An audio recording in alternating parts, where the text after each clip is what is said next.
Le Québec s'anglicise. Historiquement, le poids démographique des francophones au Québec n'était jamais tombé en bas de 80 % depuis le début des recensements canadiens en 1871. Mais en 2016, le poids démographique des francophones a chuté à 78 % pour ce qui est de la langue maternelle et à 80,6 % pour ce qui est de la langue parlée à la maison. Il s'agit d'une chute de 3,4 points et de 2,4 points en seulement 15 ans. C'est un recul rapide et historique. Pourquoi? Pour plusieurs raisons. Premièrement, à cause d'un volume d'immigration très élevé. Le Québec reçoit 2 fois plus d'immigrants par capita que les États-Unis. Également, la très nette insuffisance des substitutions linguistiques faites par les allophones vers le français. La fin du tamisage migratoire aussi, c'est-à-dire le départ en surnombre des anglophones et des allophones anglicisés. Au Québec, l'anglais assimile environ la moitié des immigrants allophones, alors que les anglophones ne constituent que 8,1 % de la population du Québec.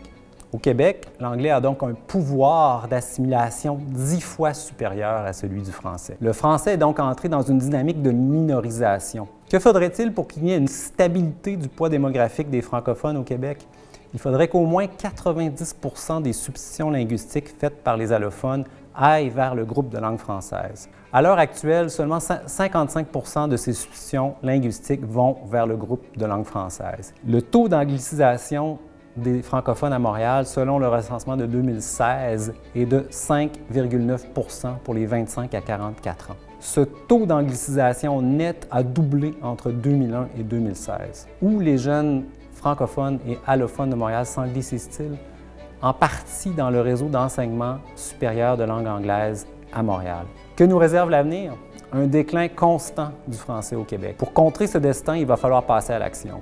En ce sens, le projet de loi 96, actuellement sur la table, est très loin de suffire. Il en faudra plus, par exemple l'application de la loi 101 au niveau collégial.